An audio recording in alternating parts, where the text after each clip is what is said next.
नमस्कार दोस्तों, आपका स्वागत है आपके अपने YouTube चैनल अमृत ज्ञान गंगा पर। चलिए शुरू करते हैं आज की बहुत ही ज्ञानवर्धक, रोचक और मनोरंजक कहानी। एक समय की बात है, एक बहुत ही कंजूस व्यक्ति था। उस व्यक्ति का नाम दानचंद था। उसके पास धन तो बहुत था, परंतु उसने कभी किसी को दान नहीं किया था। उसने प्रण ले रखा था कि जीवन में कभी किसी को कुछ भी दान नहीं करना है।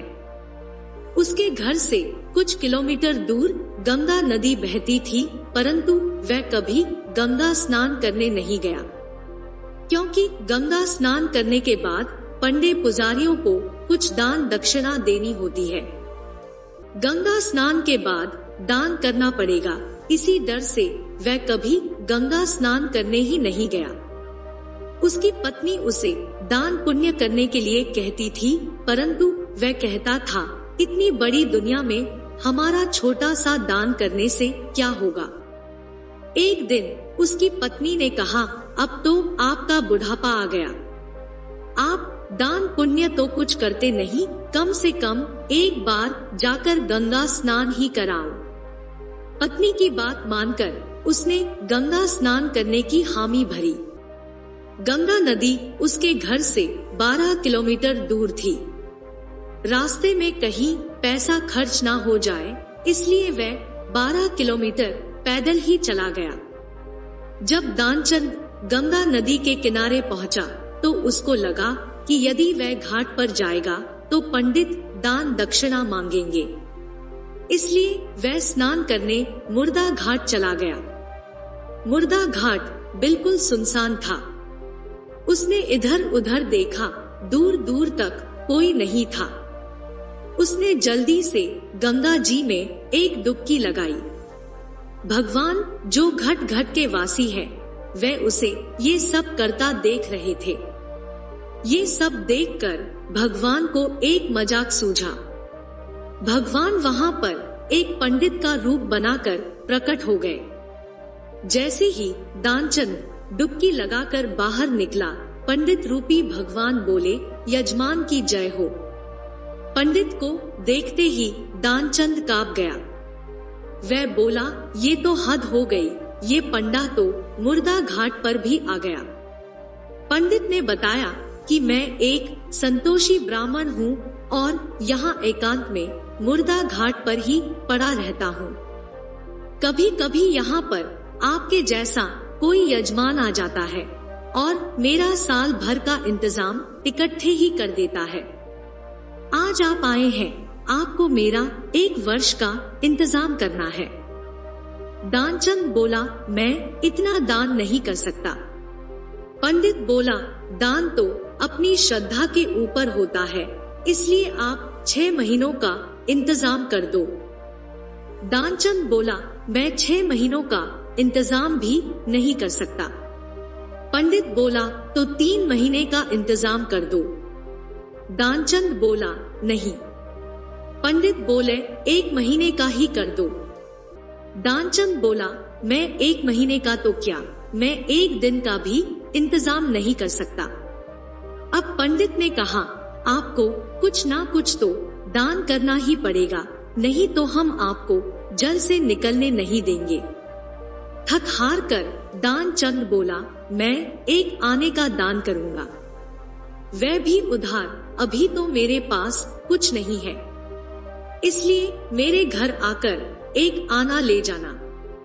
पंडित ने दानचंद को 1 आना दान करने का संकल्प दिलवा दिया।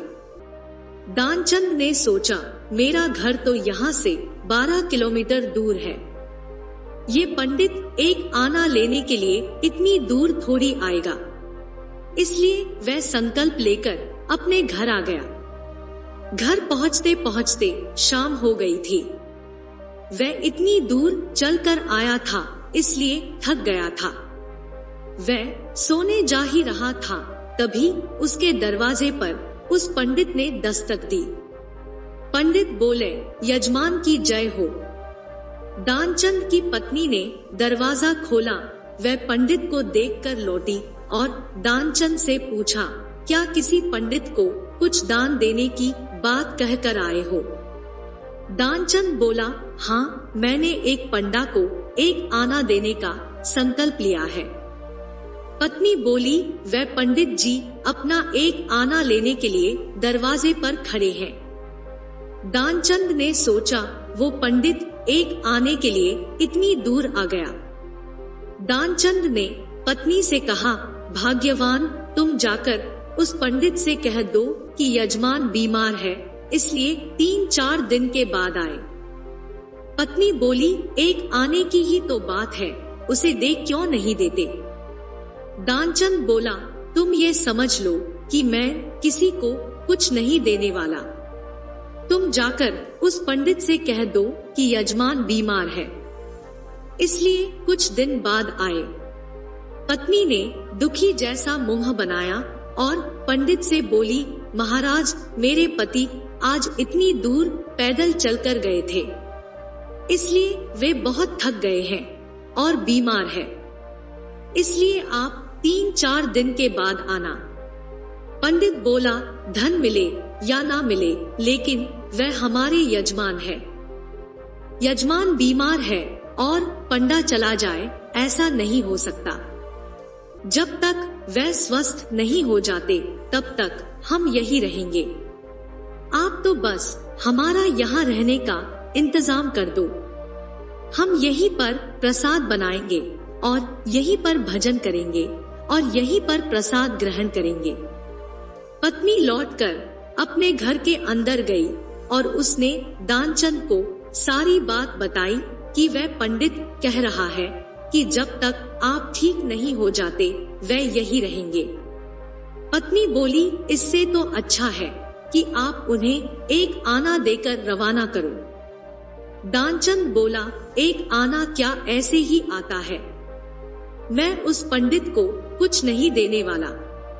तुम जाकर उस पंडित से कह दो कि यजमान मर गए। दानचंद को योग का अभ्यास था, इसलिए वह सांस रोककर पड़ गया। पत्नी गई और उसने रोकर पंडित से कहा कि वो मर गए, अब तो जाओ।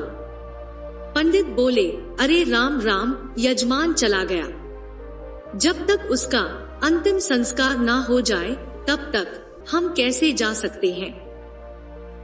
पंडित जी बोले, तुम महिला कहां कहां भटकती फिरोगी।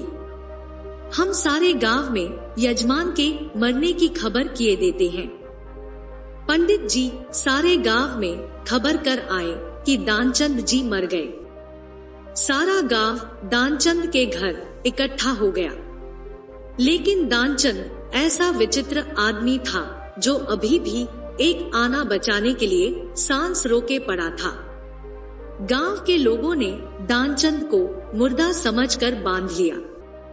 अब उसकी पत्नी सही में रोने लगी और रो रो कर बोली, ये मरे नहीं है। गांव वाले बोले, बहन, ये तो तुम्हारा मोह है, जाने वाला तो गया, इसलिए धीरज रखो। पत्नी बोली, अरे किस बात का धीरज रखूं, ये मरे ही नहीं है।